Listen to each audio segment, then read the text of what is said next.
Now to discuss this is senior meteorologist at British Weather Services and friend of the show, Jim Dale. Jim, welcome to the show. So we've had the two hottest days ever. Tell us about the mercury busting temperatures and why you think it's happening.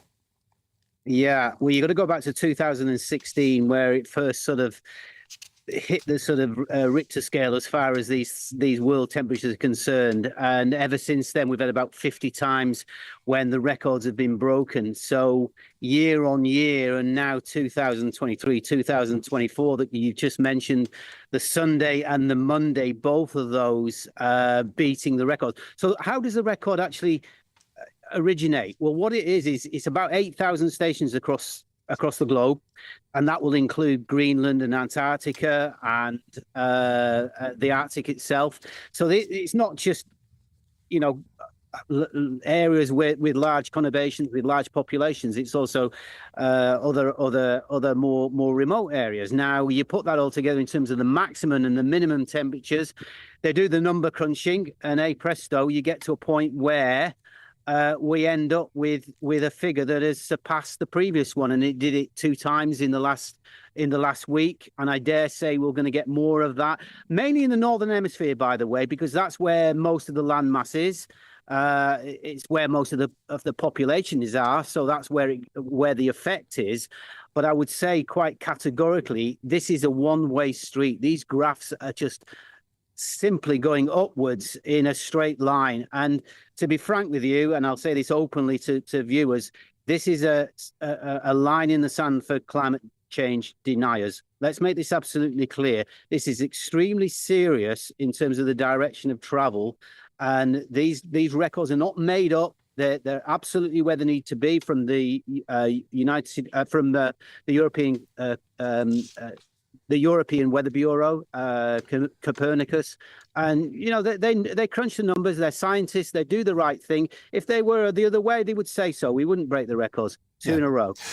It's worth pointing out, Jim, of course, the climate has always changed. We've had this conversation many times before. The temperature at the moment, relative to thousands of years ago, is actually cooler now than it was thousands of years ago, and we're actually in a period of interglacial warming, so it's not quite a situation of the world's burning, is it? Well, it is actually burning because there's lots of wildfires going on at this moment in time and getting worse by the second.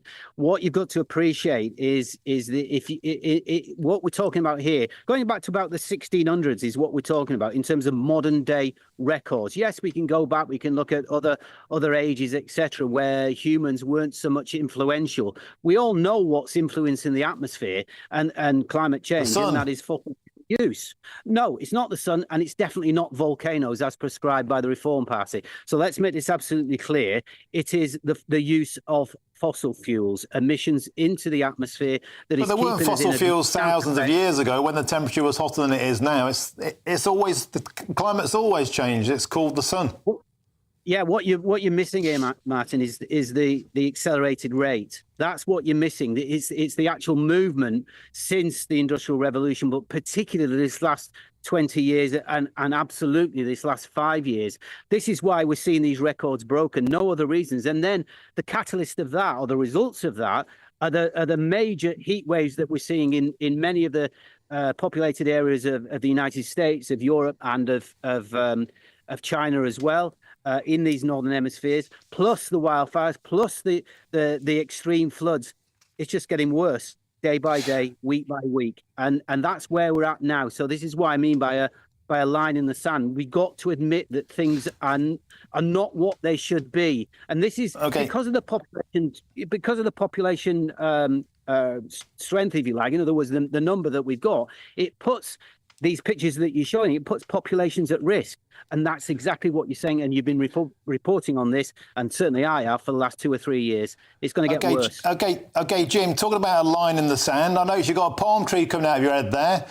You've posted a picture on social media. You're in Thailand. I think we've got a picture of your legs we can show on screen there. So how come the climate's, if global warming is so hot in Britain, how come you cleared off to Thailand, Jim?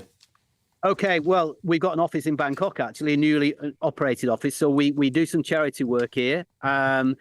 Nobody's saying you can't fly. And by the way, I do offset the carbon on my flight every single time. So make that absolutely clear. Nobody's saying don't fly. We just say fly a bit less, eat a bit less beef, for example. These are the things we can do. Little bits, not huge, massive movements. We might need them in the future, though. There we go. OK, Jim Denner, you're always a pleasure to have on the show. You're always a good sport. Enjoy your holiday. Thanks very much for joining us live there from Thailand. Thank you. Now,